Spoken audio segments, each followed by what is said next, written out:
Hello, good morning, good afternoon, good evening, and good night, and welcome to the next Deep Purple video. Where today we've made it to big moment in the band's history. We're talking about the Steve Morse era, Deep Purple Mark 7. So obviously, there's a lot to talk about here. Probably the most significant lineup change in the band's history, and that for the very first time, Ritchie Blackmore is successfully replaced, and the solution is long term. There's only two albums to talk about here, but they're both pretty lengthy. So again, I'm going to try and keep the video as moving as swiftly as possible. The two albums, of course, are Purpendicular, released in '96. We're into the CD section of my collection now, so I'm going to try and hold the jewel cases still, so hopefully the camera focuses in and you're not going to get too much glare off the jewel case. We also have Abandon from 1998. So, like I said, pretty significant moment in the band's history. Without a doubt, the most significant lineup change in the band's history. So, the Mark 7 lineup, we have the four members from Mark 2, which are, of course, Ian Gillan on lead vocals, John Lord on organ and keyboard, Roger Glover on bass, and Ian Pace on drums. And then replacing Ritchie Blackmore, we have Steve Morse. An unbelievable guitar player. He is one of those guitarists, very much a virtuoso, kind of coming into Purple from a very, very different world, which is, obviously a pretty big deal. I don't want to get too deep into Morse as a guitar player just yet, because I think there is some historical context I want to kind of rehash from the last video. So the last video talking about the third round of Mark II in the early 90s, and I kind of briefly touched on the Mark VI thing. So that's when Joe Satriani replaces Blackmore on very short notice at the very end of '93 to fulfill a number of Japanese dates in December of '93, as well as a kind of short European tour in the spring, sort of summer of '94. So I said in the last video, like the whole Satriani thing, like I've always been a little bit skeptical as to whether or not to like really consider that lineup to be, an official Deep Purple mark, but it is typically recognized as Mark 6. Even though, Satriani didn't stay in the band long enough to record any albums or any original material, it's fair to say that Satriani really did save the band. As much as I really enjoy the kind of chaotic performances from Mark II in the 90s. When Blackmore leaves at, fairly last minute, the band really was on life support. Things did not look too great. I mean, historically, the management had always kind of leaned on Blackmore as kind of the central figure of the band, as far as the fans were concerned, that, Blackmore's presence was a big part of it. So, the fact that Satriani was able to come in at short notice and, put these tours together or fill in for Blackmore with these tours, and, the fans were accepting of it. I mean, that's a crucial moment in Deep Purple history, in that like they realized for the first time that it is possible to replace Ritchie. Obviously, Satriani was not able to stay long term. His part in the band was really just to kind of bridge the gap until they were able to find a more permanent replacement. And of course, the permanent replacement is the aforementioned Steve Morse.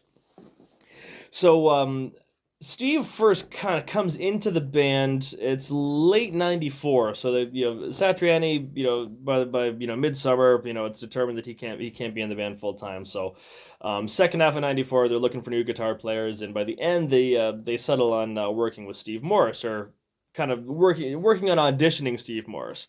Now, Steve Morse, like I said, he's got a very established background in the fusion scene. So the big band that kind of broke him back in the late '70s and '80s would be the Dixie Dregs, which was a really cool American fusion band. There's a lot of cool kind of like Americanisms there. It's not your typical fusion. I mean, there's definitely like an influence of almost like bluegrass sort of stuff. There's a little element of that sort of twang mixed with the fusion, which is really cool. Dixie Dregs is a great band. Morse also had a pretty successful solo career going. He had the Steve Morse Band, so I mean he was a very established musician in his own right. And when Purple approached him at the end of '94, I think there was they sort of auditioned themselves. So I think Morse. I wouldn't say he was skeptical, but obviously he wanted to make sure he wasn't going to make a rash decision, right? Um, so I think I'm not sure the exact dates, but there's a short run of shows. There's like 3 or 4 shows that they do as secret gigs. They don't say that it's Deep Purple. It's just in these kind of small clubs, and obviously they rehearse some material with Morris, and they just kind of do these 3 shows to audition each other. So Purple's auditioning Steve to see if he's a good guitar player, and Steve's auditioning the band to see if they're going to be a cool band to play with. Obviously, it worked really, really well, and they start recording their first album pretty shortly after. I think it's like February of '95. The recording of the next album takes place, and we'll get into that in a bit. Like I gotta talk about just how significant Steve Morse is in the history of Deep Purple. So he changes the band in so many ways, not just as a guitar player, but just as a member as a whole. He's the complete opposite of Ritchie Blackmore in almost every single way. As a guitar player, um, you know, I got to be totally honest. I think Steve Morse, and I think most guitar players would agree. I mean, on a strictly technical level, Morse is the better guitar player. Now, that's not to dismiss, Ritchie's legacy. I mean, obviously, Ritchie's influence on, rock music and guitar playing as a whole is unmatched. He's one of the most influential players on the planet. But you got to remember, Steve Morse is a generation beyond Ritchie. He's a little bit younger, right? So by the time Morse kind of gets on the scene and he's doing his thing, there's a whole generation of techniques and guitar isms that have been established since Ritchie had his heyday in the early '70s. So, I don't think there's that many people would argue that. I mean, when you hear Morse, do some of the fast runs and whatnot, I mean, they're so smooth. He's got such a fantastic technique. Um, and I mean, his solos sound like liquid. And that's obviously meant to be a good thing. But he also brings, a whole plethora of new techniques that at the time were brand new for Deep Purple, which have now kind of become trademarks of Deep Purple post '95. So, I mean, the big thing is like the pinch harmonics. He does a lot of that where he just kind of isolates just the high notes with his solos, and you get this really cool squealing sound. Obviously, guitar nerds don't need me to explain that. But yeah, I mean, he's an absolutely fantastic guitar player, and he does things that Ritchie wouldn't do. And I, not only as a guitar player, I think as a band member, creatively he's much more generous. I feel when Morse comes into the band, he really understands his role as a creator and as a teammate. So I mean, when Morse is in a Deep Purple context, I mean, he knows the kind of the rough style of riffs that he's supposed to be writing. He knows when not to play, when to play, when to show off, when to be complimentary. But I think he's in a creative environment, he's very, very generous, and he seems to have very, very low ego. I mean, I've got a lot of respect for Steve Morse as a human being. He just seems like a real decent guy. But having somebody in that guitar player role that has such little ego must have been such a shock for the rest of the band, right? I mean, I've mentioned before, like throughout the '80s and early '90s, I feel there was such an element of the rest of the band just trying to make sure that Ritchie stayed happy so that he was willing to stay in the band, sort of thing. So it's basically anything that Ritchie said would kind of go along. Whereas all of a sudden Morris is in the picture, and he'd be saying, "Oh, hey Roger, that's a pretty cool bass line right there. Let me see if I can think of a cool thing to go along with it." So he's very open to letting the rest of the band bring their own ideas in. And I mean, I think it goes without saying Morris is a much better collaborator than Ritchie is. And he's honestly a much nicer guy as well. You can tell the band is a lot more at ease. Once Morris joins, you can tell that they seem to be genuinely enjoying themselves. And I think that's obviously that's a good thing for the band. You want the band to be happy, but it fundamentally changes the aesthetic of the band. Obviously after Morris joins, like the live shows are still very intense. There's still lots of great improvising. There's lots of, kind of crazy moments. There's lots of off the cuff moments. As I said before, like the level of musicianship probably goes up a fair bit once Morris is on board. but I think they lose a certain amount of edginess. I think the band becomes much friendlier. Both towards themselves and towards their audience. And they're also much more reliable. So I mean, the shows are going to be much more consistent. They're going to be much more. You can guarantee as a fan when you buy a ticket, no one's going to be smashing things on stage or leaving early. There's no worries of like, oh, are they going to do an encore or not? Like the shows are consistent. They're good. They're high quality, and they're lots of fun. But there's some there's that little element that's missing. You know what I mean? Like when Richie was in the band, there's almost an element of danger to what's going on. Um, Richie is so unpredictable, and I think with the rest of the band always being on edge when Richie's around, I think that did lead to some fantastic, fantastic shows. This is partly why I really like the '90s Mark II live stuff. You can tell there's tension. There's so much tension on that stage, and sometimes it works brilliantly, and other times it would fall flat. So there is that added element of risk when someone like Richie's in the band. But you don't get that in the Morris era, for better or for worse. Now, obviously, at this stage in their career, they're into their 50s at this point. By the time Morris joins, they're probably not as interested in having these really edgy, chaotic live shows anymore. They'd rather do something a little bit more consistent, and then obviously they want to treat their fans to a high quality live show. So. Um, that's kind of my rant on the difference between like the Blackmore years and the Morris years. And I'm delighted that Morris stayed in the band as long as he did. In fact, he's the longest serving guitar player in the band. He was in the band for what would be like 95 up until 2022. So yeah, I mean, just almost 20 years really, or over 20 years. Almost 30 years. My math is terrible. I had to think about that. Calculator generation, right? I used to be good at math, and it all went away. But yeah, Morse spent a very, very long time in the band, and he ultimately, sets his own legacy within the band as well. Like I said, there's the Deep Purple with Richie, and there's the Deep Purple with Steve. And even though the Steve version of Deep Purple is so much later in their career, he created a big enough body of work with 7 studio albums of original material, and then the one cover album, which honestly I've never been that interested in. But in those 7 studio albums that Morris is a part of, he absolutely leaves a pretty significant legacy on the band, and I think that's great. Makes the story richer, and yeah, so he's a fantastic guitar player. So it's great that he comes on board when he does. So with all that out of the way, I'm gonna take a sip of Sprite. No beer today. I still need something to wet the whistle a bit. So yeah, let's dive into the albums. So, the first album with Steve Morris is Purpendicular. This was recorded pretty well over the course of a year. It's like February to October of 95. The album is released in February of 96. And I'll just say this right now. I think Purpendicular is the best Deep Purple album after the '84 reunion. This is the best thing that the band did after they got back together. This whole second run, after the big split and everything. The '80s Mark II, I've mentioned, it's kind of hit or miss. It's not my favorite era. Joe Lynn Turner era is just weird. I think the Battle Rages On is good in the context of that first kind of 10-year period of the reunion, but this is the first time they come out with something that I think is genuinely exciting and genuinely good. It feels like such a different band, and a part of that is somebody like Steve Morris being so open to everyone else's ideas.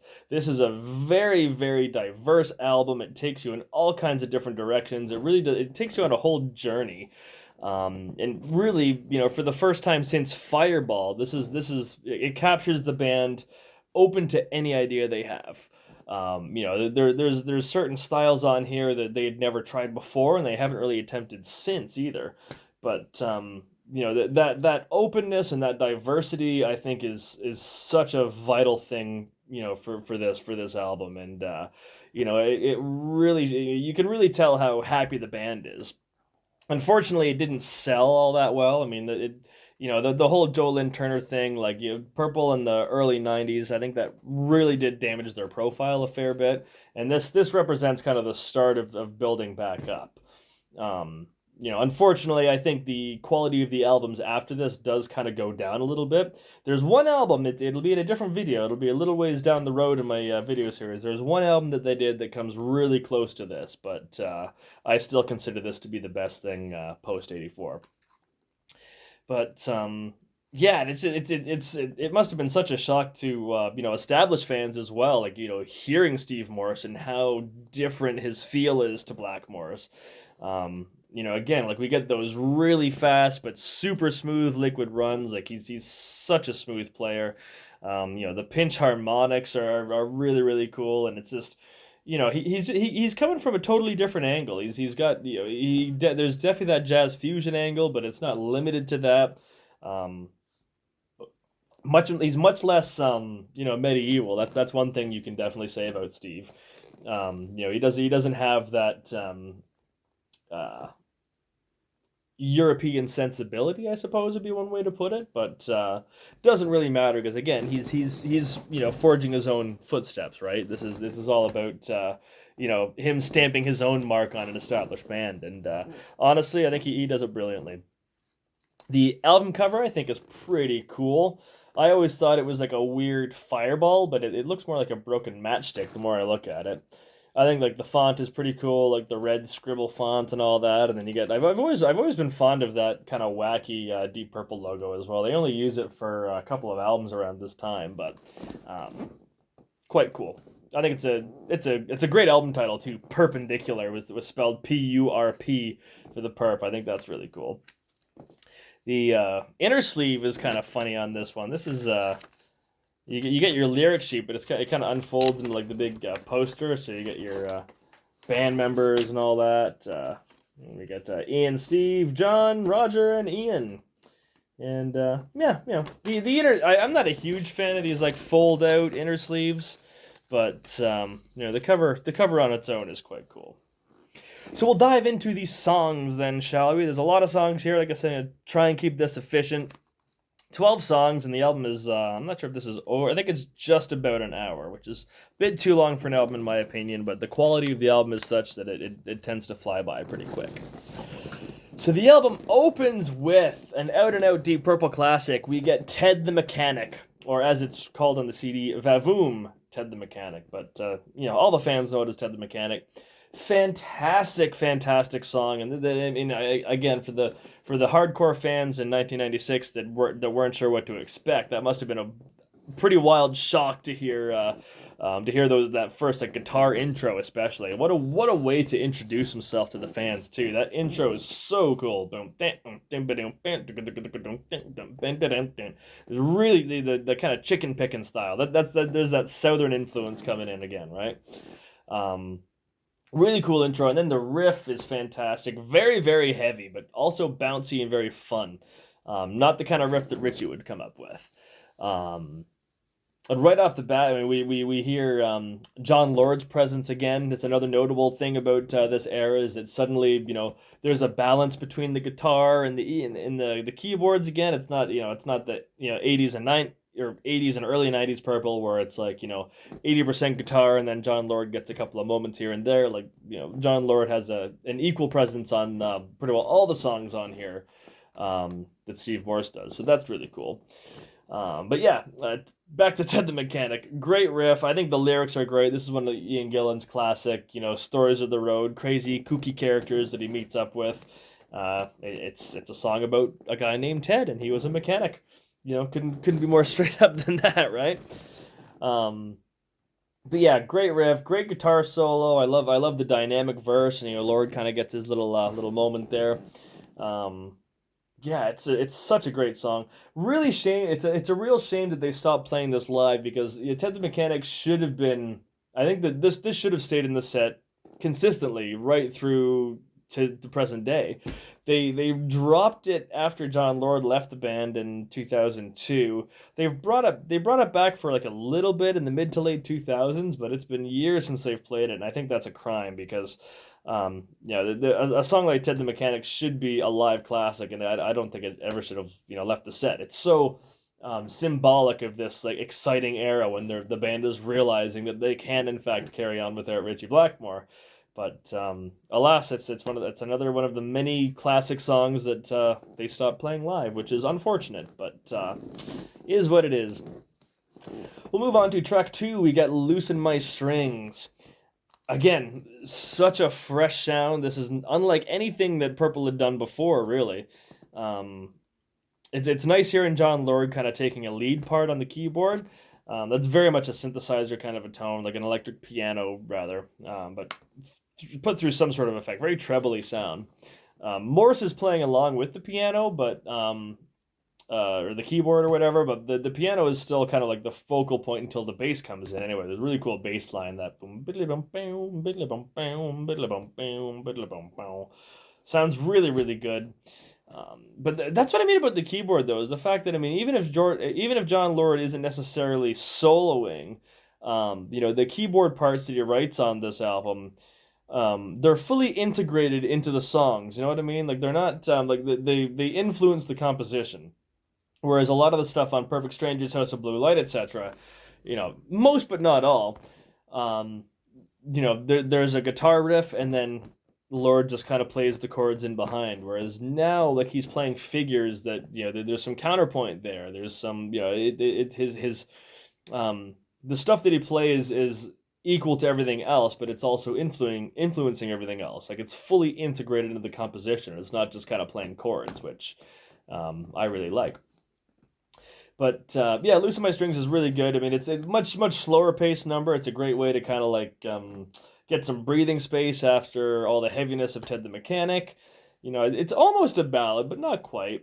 I think it's really good. And this is another case where you can tell how open the band are. I think there was somewhere or another I heard it was a case where like Glover was just kind of fooling around with that bass line, and Steve Morse says, "Oh, that's pretty cool," and then he kind of makes a complimentary line to it, and then Lord jumps in, and then suddenly a chorus comes up, and boom, you got a new song. That never would have happened in the 80s, 90s Blackmore period. So that's pretty cool. Not one of my favorite songs on the album, but it's a very good song nonetheless. So yeah, "Loosen My Strings," very good. Move on to track 3. We get "Soon Forgotten." Another real heavy song. This is a great tune, actually. Very dissonant. It's almost kind of like this freak, twisted circus music.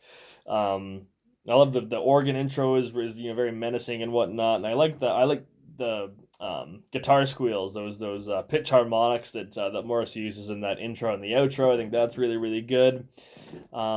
I like once the actual song kind of gets going and we get into that kind of weird, sloshy, dissonant, circular rhythm. Again, this is a good example of what I mean by like the organ is fully integrated into the composition. There, he's not just backing up the guitar player. Like they're in the guitar part influences the organ part, and vice versa. Like the whole thing is a big. It's all interconnected and it sounds really good. I'm a big fan of "Soon Forgotten." Slow, sludgy, dirty, dissonant, and unlike anything else Purple had done at that point. Really, really good song. I think that's very much a Gillan thing in that particular song. Yeah, I like it a lot. Move on to track 4. We get "Sometimes I Feel Like Screaming." This is another one that got a lot of live showing. I think this one they still occasionally play. This is one song from Perpendicular that still does get a little bit of live action, which is always a good thing. Again, unlike anything the band had done before at this point, very much it is a ballad, but it's also an epic. There's a lot of moving parts to it. It's about 7 minutes long. There's lots of light and shade in it. I really like the heavy verse. I can't think of the lyrics right now, but bum bum down da lam da la dum dum dum da la bum bum bum. Sometimes I feel like screaming.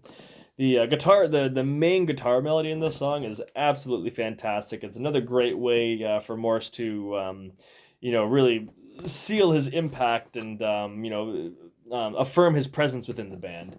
But that main melody that repeats that do do do do do do, I'm not gonna be able to do it. The melody I'm talking about. It's really, really good, and especially when it gets a little more dynamic and the piece gets a little bit heavier. He plays it so well.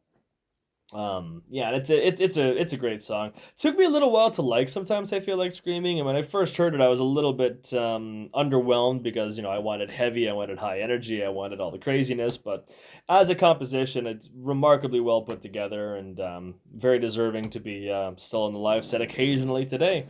One of Morris's great contributions to the band, I would think. Good song. We'll move on to track 5. We got this is one of my favorites on the album. We got Cascades, I'm Not Your Lover. Ian Gillan introduced this on stage just as Cascades, but the chorus he sings I'm Not Your Lover, so I'm not sure what the actual title should be, or it's just you're supposed to say Cascades, I'm Not Your Lover, I don't know. But really, really good, high energy, classic, rock and Deep Purple song. This is very much this reminds me of classic Deep Purple. This is something that's a little bit more familiar. I think a lot of the any fans that were harboring any doubt about the lineup change would as long as they're listening with an open mind would probably hear "I'm Not Your Lover" and be right into it. Um, I love that it's got the really slow intro. You think I remember always thinking like this is gonna go into another ballad, just like sometimes I feel like screaming, but then it hits you in the face, da da da da da da da da da da, and then really good up tempo, fast rocker. Ian Pace is on fire on this song. In fact, Ian Pace is on fire on all of these songs. I failed to mention that, but Pace has his swing back finally in this era. He's not just being that rigid metronome anymore. He's kind of got flow and he's got feel. He's accenting certain bits of the riff and whatnot. And it made me think of that in Cascades I'm Not Your Lover, because I love how he syncopates that rhythm with the bass drum there. It's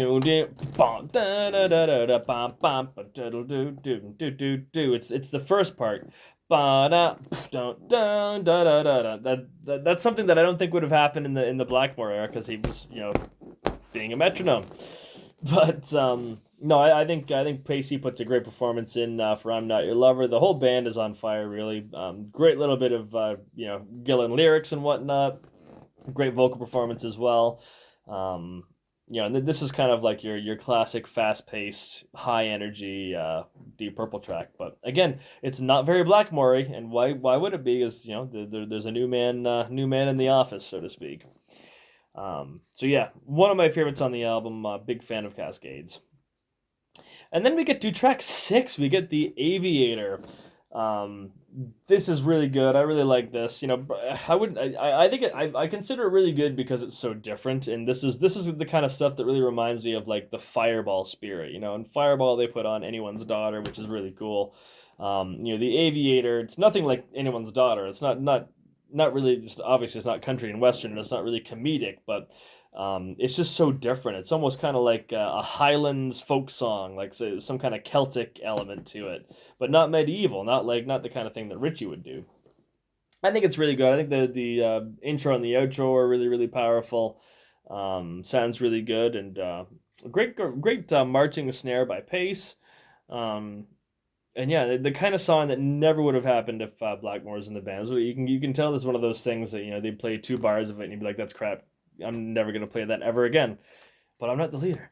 I think the song might have something to do with Morris, because Steve Morris, I believe, is a trained pilot. I think he does fly. Correct me if I'm wrong. I might be wrong about that, but yeah, I think it's a great song. Kind of a great way to close out the first half of the album, and it's a nice bit of breathing space as well. Like the album does have a really good flow here, especially after all the energy of "I'm Not Your Lover" / Cascades. The Aviator's a nice, breath of fresh air. It doesn't pummel you over the face, but it doesn't bore you either. There's a decent amount of engagement that you can get out of it. So, great song, The Aviator. Then we move on to track 7. We get Rose's Cantina. Another great song, and again, like you can tell that they're just jamming this stuff up, and it's coming so naturally to them. They're finally just jamming again. I question how much jamming was going on in the '80s and the early '90s. I think there certainly was, but in terms of picking out the good bits of the jams, it was if they jam for 20 hours, they'd probably pick half an hour, and that would be what would go into the writing sessions. Whereas here, it feels like they just jammed and it was all on the table, which is so refreshing. But Rose's Cantina is really, really cool. It's got another one of those sneaky intros where you think it's going to go somewhere else. But that bass line is so infectious. Really cool. John Lord does some really cool stuff. He's doing that percussive organ thing, which you can hear in Hush and some of the other Mark 1 songs, actually. Um, just randomly, I'm thinking of the Shield from Book of Taliesin. The Aviator is nothing like the Shield, obviously. This is a a funky rockin' sort of a piece. Pace talks about how tricky the drum part was because he's kind of doing like your classic big band stuff on the hi hat. But then he's getting funky with the bass and the snare, which is kind of an interesting marriage of styles there. He makes it work and it sounds great. Ian Gillan is doing some, this isn't like the screaming crazy voice Ian Gillan. This is more of like the, cheeky spoken word kind of stuff. It's not spoken word. He is still singing, but he's singing in a very, soft tone. But there's some great lyrics there. There's some classic Gillan stuff. I've always loved dancing on the table when she's drunker than she's able. Dancing on the table. That's really cool. A good, funny Gillan lyric. Classic Gillan. There's also Pass Through That Cadillac at the end. I'm not sure what that even means, but pretty fun. It's funny. The song doesn't go in a huge amount of directions. It just kind of sticks on that main bass line, and there's some cool little chord progressions that kind of bubble in and out of the whole thing. But the bass line is just so infectious that you can't help but kind of get into it. It doesn't feel as long as it is. The song is almost like 5 or 6 minutes. Doesn't feel like it though. It feels like a 3-minute song, which good indicator of quality. So yeah, great song. Move on to the next track, track 8. We get A Castle Full of Rascals. I'm quite sure this is my favorite song on the album. I've always loved this one. Just such a good riff. This is a classic, bit of Deep Purple here. Even with the riff, kind of the accent of the riff starting not on one, that kind of takes us back to Maybe I'm a Leo, which is really cool. But the riff is so good. It's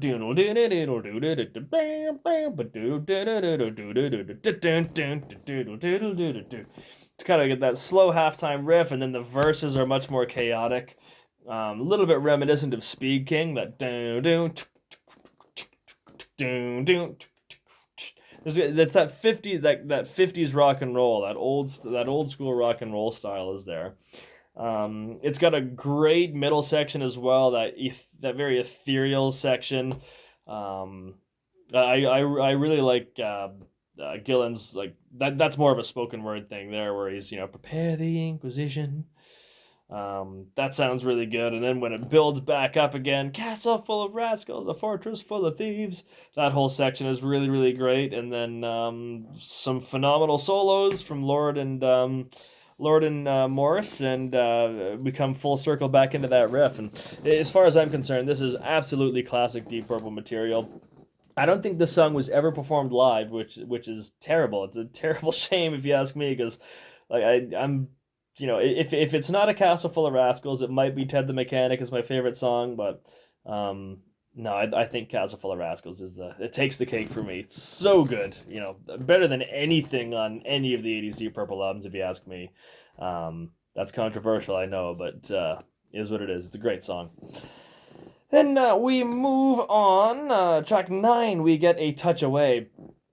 This is another softer song, kind of similar to the Aviator. It doesn't have that Highland folk song feel to it, but it's pleasant enough. John Lord gets a decent little showcase. John Lord is really doing the lead instrument on here, which is pretty cool.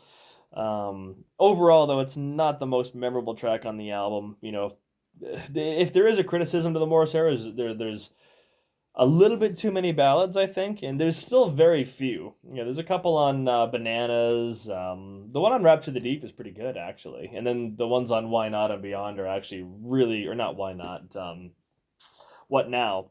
Or no, Now What? I always get that confused. There's a Peter Hamill album called What Now, and Deep Purple's is Now What, but never mind. We'll get to that in a little bit. Point is, there's more ballads on the Morris era than the other eras, but Touch Away is okay. Not my favorite, but not the worst either. Move on to track 10. We got another album highlight. This album is just stacked with great stuff. We got Hey Cisco. I think this song is phenomenal. The only other Deep Purple song that has Ian Pace doing double bass drums. He's kind of doing the fireball thing on this one. Hey Cisco isn't nearly. It doesn't have the intensity of Fireball, or parts of it are probably more intense than Fireball, but the song as a whole is a little bit more kind of laid back and fun. But it's about I think it's about like the Lone Ranger and the Cisco Kid or whatever and his sidekick Poncho. It's one of, I think Ian Gillan's kind of singing about TV shows of his childhood. I think it's just great though. I love the intro where Pacey's just kind of chipping away at the snare drum there, and I love those arpeggiated figures that Steve Morse does. Um, and then yeah, once the bass drum kicks in, and it's a great showcase for Morris. Lots of those really fast, cool runs he's doing, and he does a great job there. Some really wild runs too, and again, this is the guitar and the organ in sync where they do that. It's really, really fast, really impressive. It sounds great. And that's a quintessential sort of Purple thing, right? So that's all good. Very good chorus as well. I love that. What they doing to my friend? What they doing to my man? Really good song. And this one did get performed live quite a bit actually. And again, for some reason they cut it all off. They haven't played it live in probably over 20 years now, which is a damn shame because this material is really good and it deserves to be played live. So not really sure what's going on there, why they don't do it so much. But yeah, Hey Cisco, great song, and in my opinion, it's probably the last great song on the album. The album doesn't end as strongly as one would like, but it is what it is. The last two songs on the album, we have Somebody Stole My Guitar. That's track 11. Somebody Stole My Guitar it's a good song. This is probably the most stereotypical Deep Purple song in that it's just, we are given a riff. There are some verses that are sung over the riff. There is a chorus, and then there's more riff. And it's a great riff. Don't get me wrong. I think it sounds great, but I think I think it's just because there's so much other fantastic material on here, and we're also kind of getting to a point of album fatigue at this point as well, right? I mean, these albums, like I said, are a little bit longer than the albums of the '70s and the '80s. So usually by the time I get to Hey Cisco, I'm like, wow, that was really great, and there's these other two songs that you have to kind of press on to get through. So maybe it's the placement on the album that it's never really jumped out to me. Maybe it's just the song is just good and not great. But Somebody Stole My Guitar, I've never thought of it as a highlight track. I mean, every time I heard that first riff, I'd think, wow, that's really good. But then the song kind of carries on, and it's just some more song. And then the album finishes off with the Purpendicular Waltz, the partial title track. This is again, it's good but not great. I think it's a great riff. It is cool that it is in 3. Yeah, it's, I don't know what it is. I think album fatigue does have a bit, listening fatigue at this stage of how long the album is. I think that does have something to do with it. I listened to it in isolation when I was driving through at work today, or a couple of days ago, and I mean it's obviously still a great song. I think the chorus is really good. The All My Life. I feel that the riff isn't cool, even though it's in 3. It's just it doesn't quite do it. I mean, it's all right, isn't it? But kind of wraps up an otherwise spectacular album with something that's slightly above average, we'll say. So doesn't wrap up as good as it could, but on the whole, there is so much good material on here, and yeah, like I said, I think this is easily the best album post '84. I'll say that for the upteenth time, just to labor the point, right? There is a bonus track on here. I haven't heard it in years. I remember it being okay. The song is called "Don't Hold Your Breath."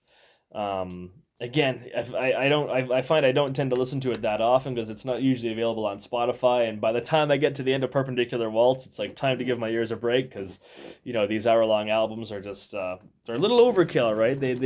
That's one thing that really sucked about the '90s era is that um, the albums were just way too damn long. You don't need to fill the whole CD. And I think in the last maybe 10, 15 years.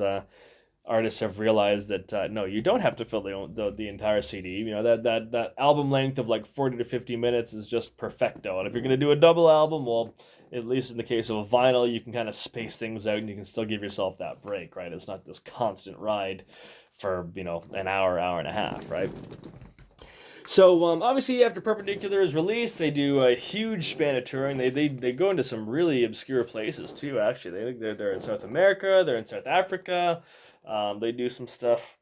They really go all over the place, and this kind of like begins Deep Purple's. They're back to that relentless touring habit again. They're not worked as hard as they used to be, but in terms of like getting around, it's crazy the amount of countries that Deep Purple would get to around this point. Starting around mid '90s. There is a great live album that documents the Perpendicular tour. I'll just get it real quick. We get Live at the Olympia, which I won't talk about, but it's kind of got a cool album cover. Got the cool logo as well. Great set list, honestly. The other thing that Morris really brings to the table is a willingness to play a lot more material than Blackmore was. So, I mean, the set list really opens up completely. I mean, obviously they're not going to do Mark III, Mark IV, Mark V material, but pretty well anything by Mark II is on the table. So, a whole bunch of stuff from Fireball starts getting played again. They do Fools and No One Came and Fireball, the title track itself, like stuff that was never played with Blackmore. Pictures of Home from Machine Head. Blackmore never played that one live, and that's kind of become a standard in the set since Morris has been in the band. So that's one really, really cool element of Morris being on board is that suddenly we're getting all these really interesting deep cuts, which is cool. Although nothing from House of Blue Light, they have not played any material from that album since that tour, which is a damn shame because there's some good stuff on House of Blue Light. If only they would admit it. But yeah, gonna have a sip of beverage once again. To wet the whistle before we dive into the next album, which is Abandon. There we go. So this one comes out in '98, a couple years later. It was recorded, it comes out in the spring of '98. I think it's May of 1998. Recorded between September and February, '97, '98. And yeah, this one, it's okay. I think there's another kind of interesting parallel with Fireball here in that, in the '70s they do Fireball, it's eclectic, it's diverse, they're very adventurous, there's all these different influences going on, and then they follow it up with something that's very, very direct and very, very focused with Machine Head, specifically focused on creating a heavy sound.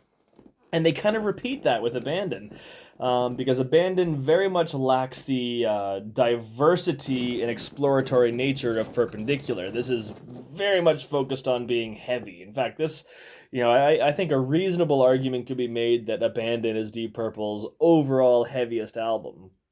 Now, again, this is another very long album, right? So, even Perpendicular, the last couple of songs on that one, I tend to get a bit of listening fatigue, even though we have this, plethora of different influences on Perpendicular. The length does wear a little bit, it does tire you out a little bit. Because Abandon lacks that diversity, and it is more just focused on, heavy, mid-tempo, bordering on metal type songs. I feel the listening fatigue sets in a little bit earlier on here, and that does hurt the album a little bit. I don't think there's any bad songs on here. I mean, you can tell that the band is still, riding that excitement and energy of having Morris in the band, but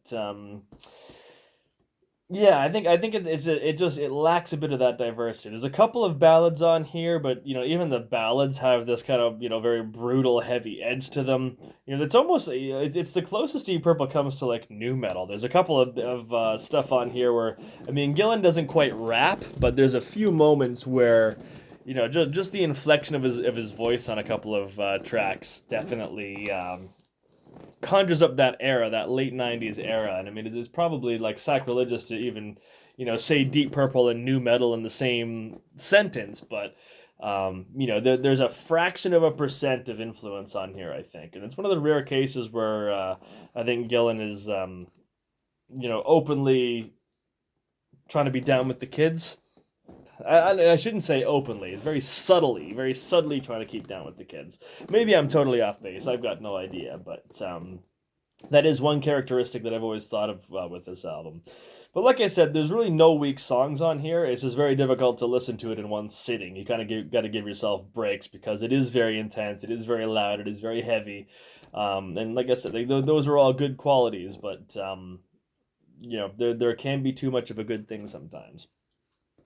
So yeah, well, obviously take a look at the album cover. I've always been very I don't know what to think about the album cover really. It's a little bit dark.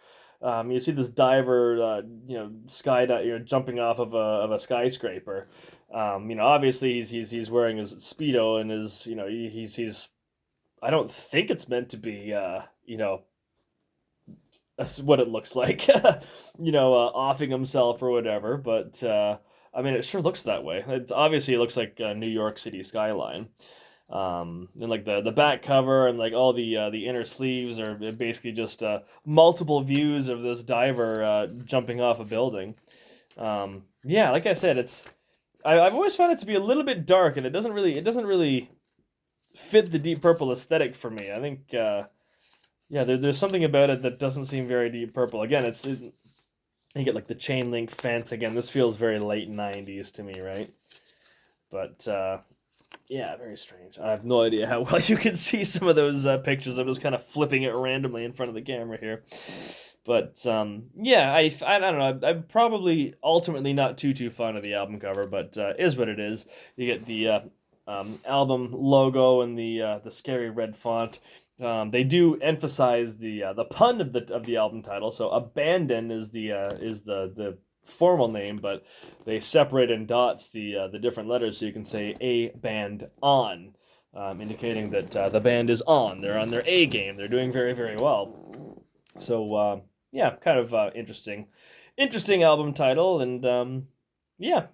So we'll dive right into it. The album opens with a song called Any Fool Know That. Really good song, actually. I'm a big fan of this. I love the drum sound on this album, actually. I think Ian Pace's snare drum sounds absolutely on point. And the big drum intro, I've always loved that since I was a kid. That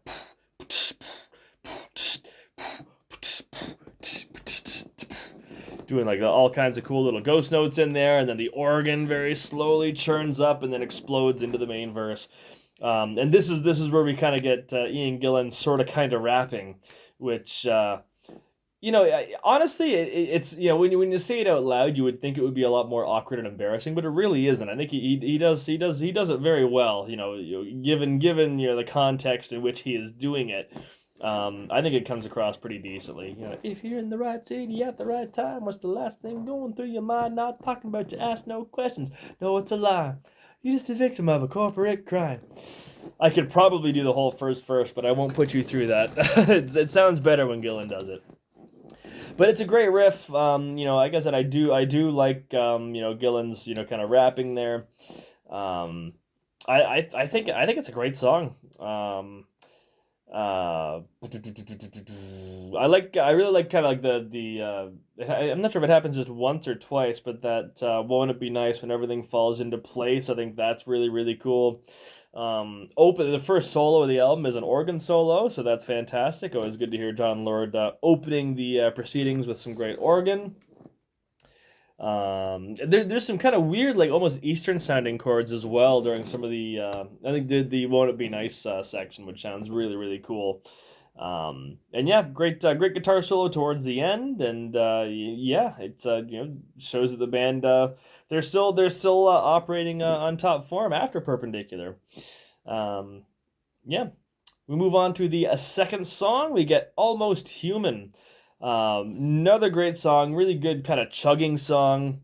Lots of cool like riffs to kind of like bubble out from that chugging. That I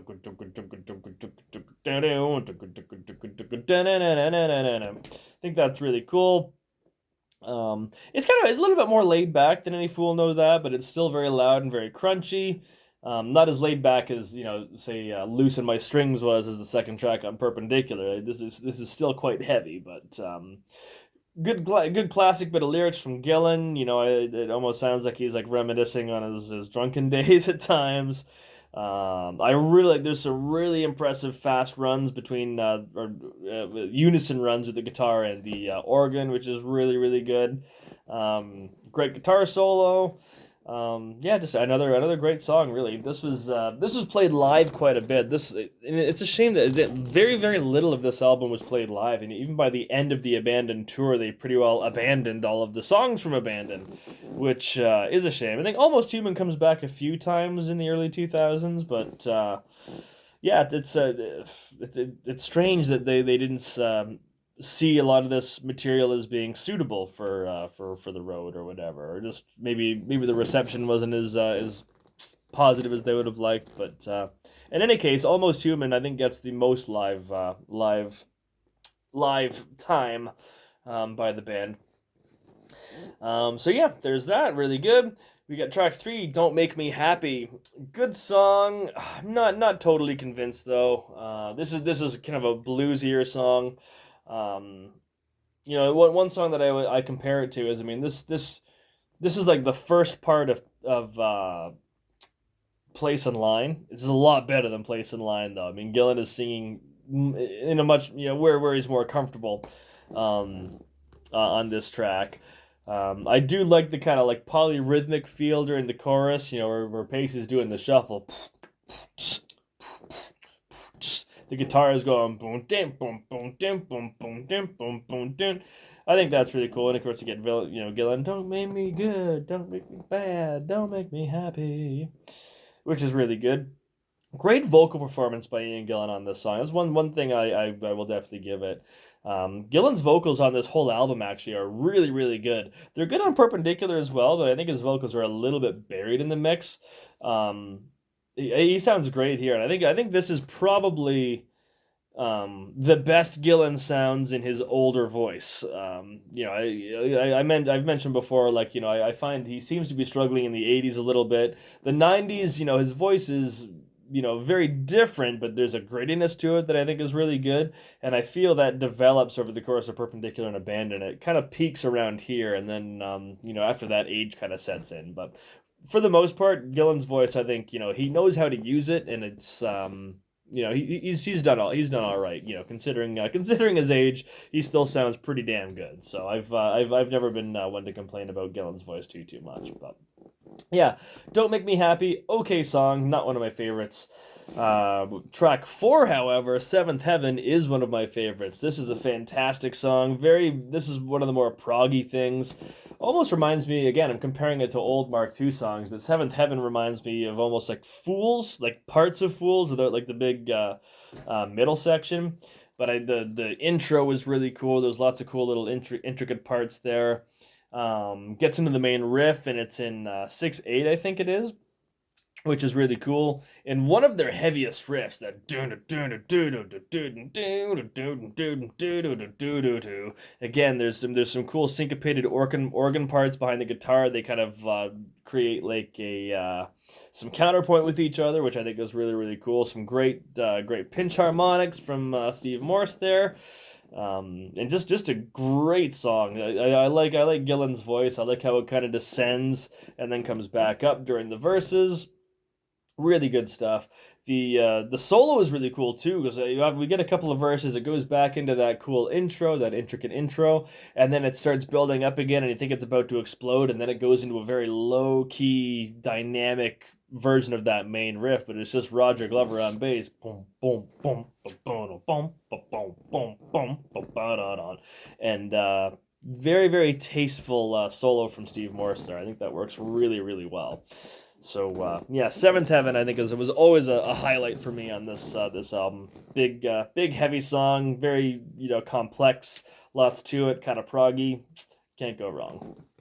We go to track 5 though. We get Watching the Sky, and it gets even better. I love Watching the Sky. I've always been a big fan of this song. Again, very very heavy, bone crunchingly heavy, especially that intro.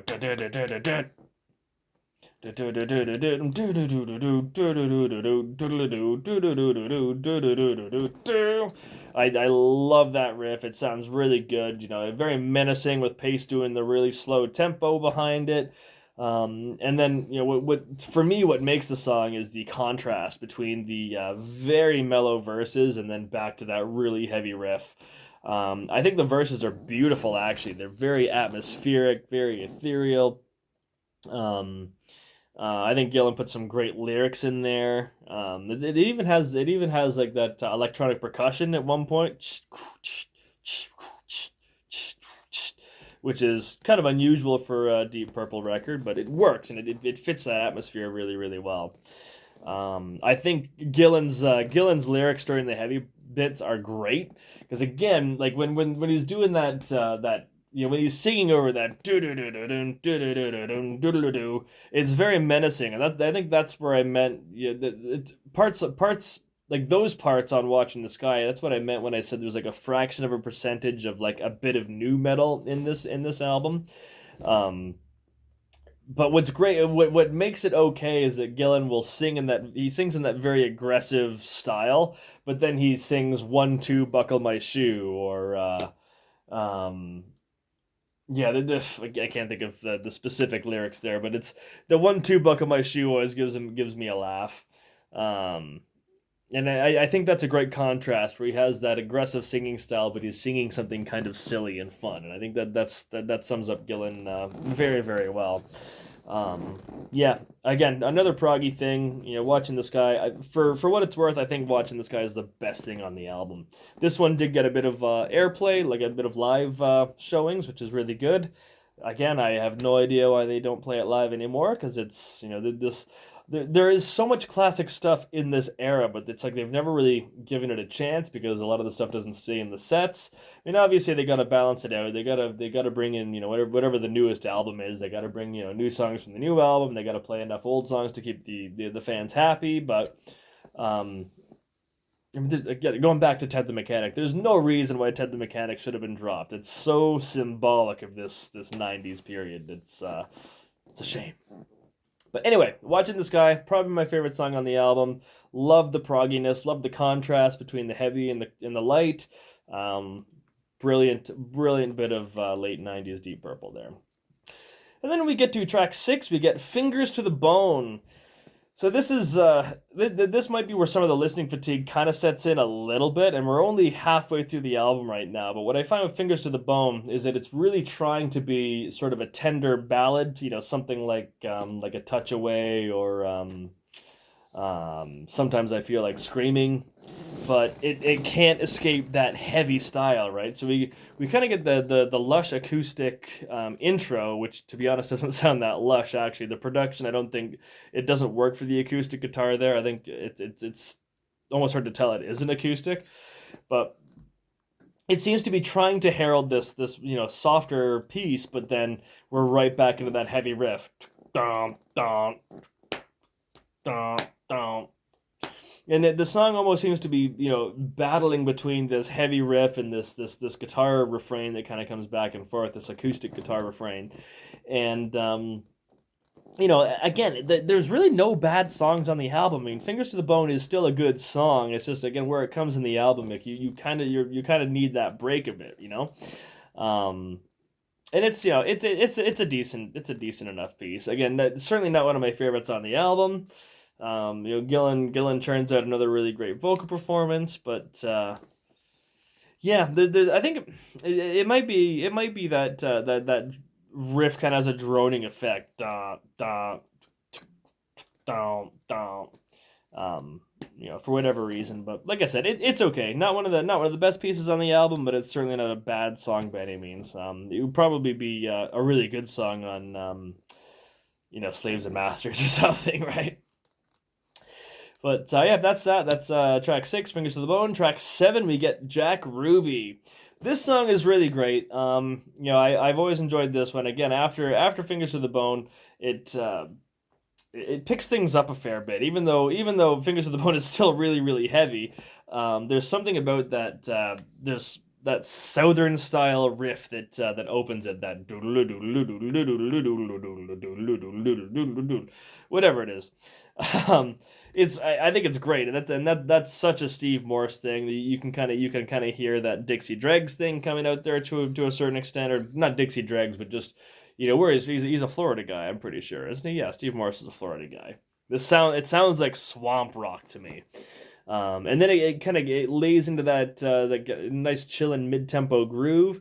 And this is one where it actually is considerably less heavy compared to the rest of the album. It's almost got like an island feel to it. It's the closest that Deep Purple could come to like reggae while still being very Deep Purple. That might have been a ridiculous comment. I'm not really too sure, but I'm a big fan of it. Gillen delivers a really kind of swaggery vocal performance on it, and yeah, I think it's good. Bizarre title, bizarre thing to bizarre name for a song, and a bizarre person to compare yourself to, really. Just like Jack Ruby. Interesting stuff, but yeah, I've always been a fan of that one. I think it comes at a good time, and yeah, all right tune. Move on to the next track. We got track 7, which is She Was. And yeah, again, we're starting to get a little bit fatigued. There's not only is it the heaviness, but there's also a tempo problem here. I think most of the songs are that mid-tempo sort of vibe, and She Was is definitely guilty of that. Bum, bum, da, da, dum, da, da, da, da, da, da, da. There's only so much you can do playing with those kinds of riffs, right?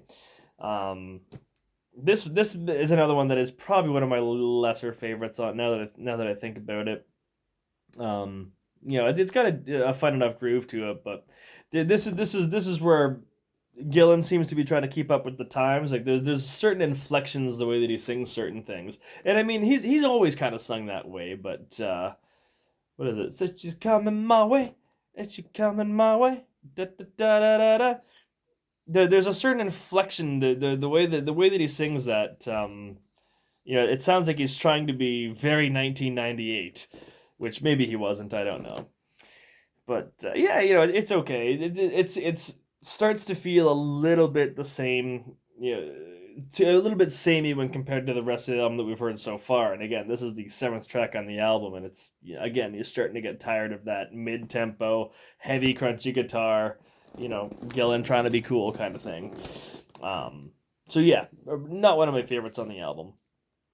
The next one though, track 8, What's Her Name? I think improves it a little bit. I really like the main riff during the verse that. I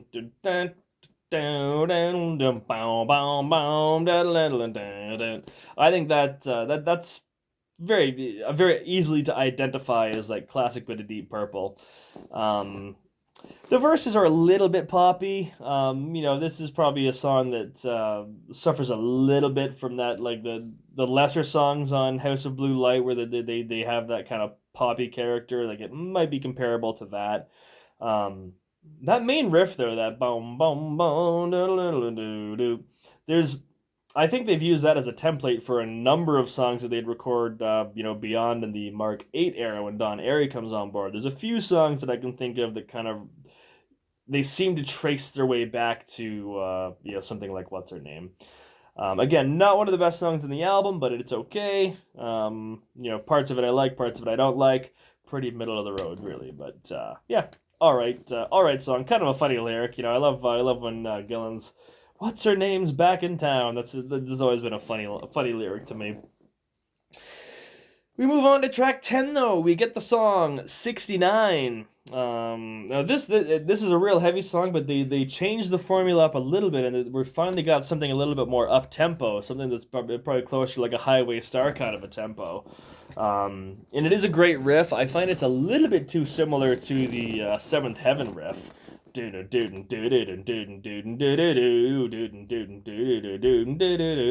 was very close to doodle doodle doodle doodle doodle doodle doodle doodle doodle doodle. They're different, but they're close enough. But at least 69, you're playing with a faster tempo and whatnot, which makes things pretty exciting. 69 also has a really cool little intro as well, kind of an intricate thing. Great to hear Gillan, singing about his early days, and obviously 1969 is the year that Gillan and Glover joined the band.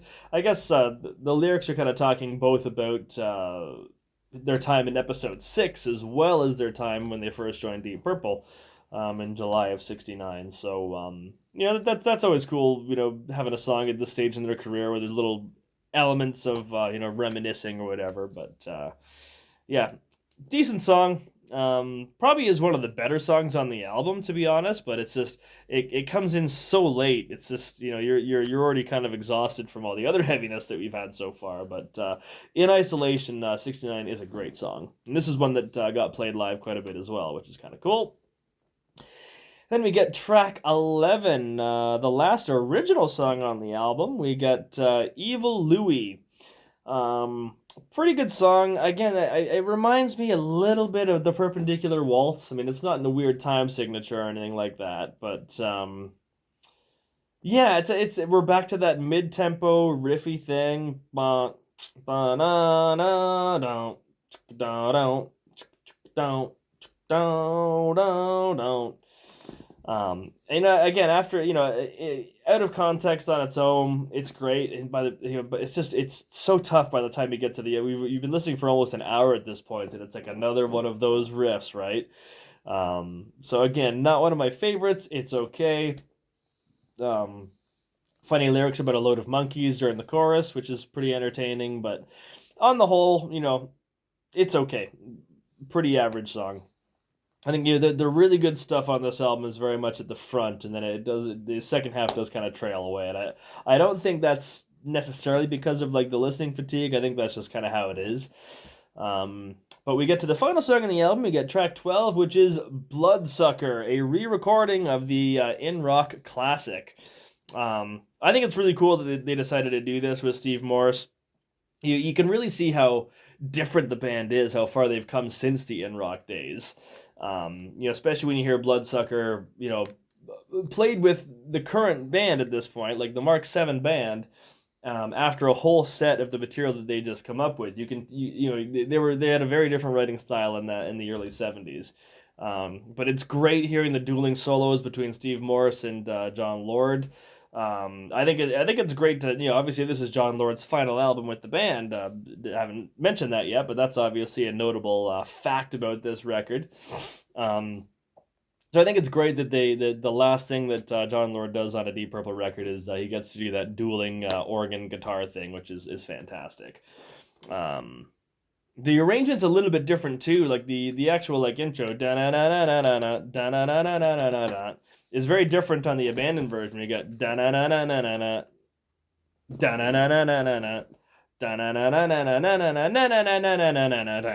so there's a couple of little variations. They do take some liberties with it, but Bloodsucker it's one of the great Deep Purple songs, right? So you can't have too many versions of that, and it's great to have a studio version with Steve Morse and John Lord. So very cool way to wrap up the album, and kind of nice of them that they gave Ritchie Blackmore some writing credits. Actually, Ritchie Blackmore would have got royalties for that.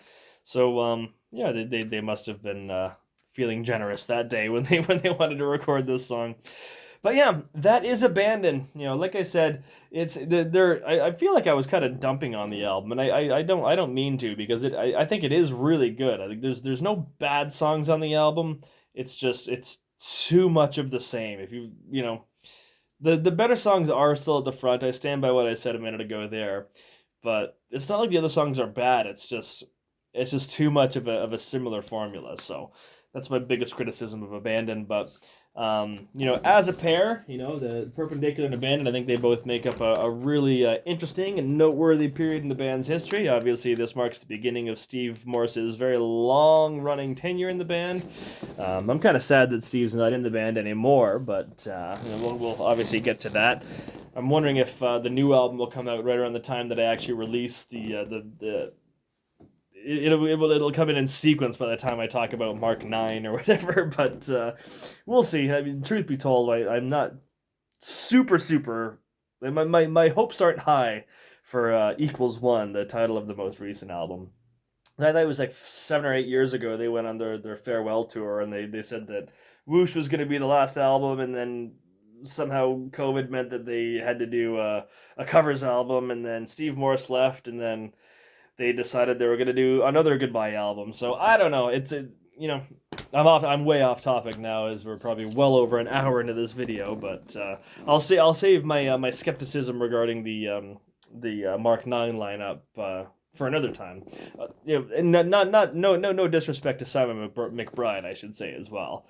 It's more so just, you know, come on, guys. You said you've been retiring for 7 years now. Let's get to it, right? I love the band, obviously. I wouldn't be doing this little video series if I didn't love the band. But yeah. Anyway, back on topic. That was the Mark 7 lineup with Morse, Lord, Gillan, Pace, and Glover. And yeah, thank you very much for watching. If you made it this far, like, comment, and subscribe, all the rest of that. But I didn't say that because I'm not a conformist. And thanks again for watching and listening and all the rest of it. And stick around, because we'll be talking about Bananas and Rapture of the Deep in the next video for Mark 8 Part 1. That's it. Thanks again, and you'll see me in the future. Take care. Bye-bye.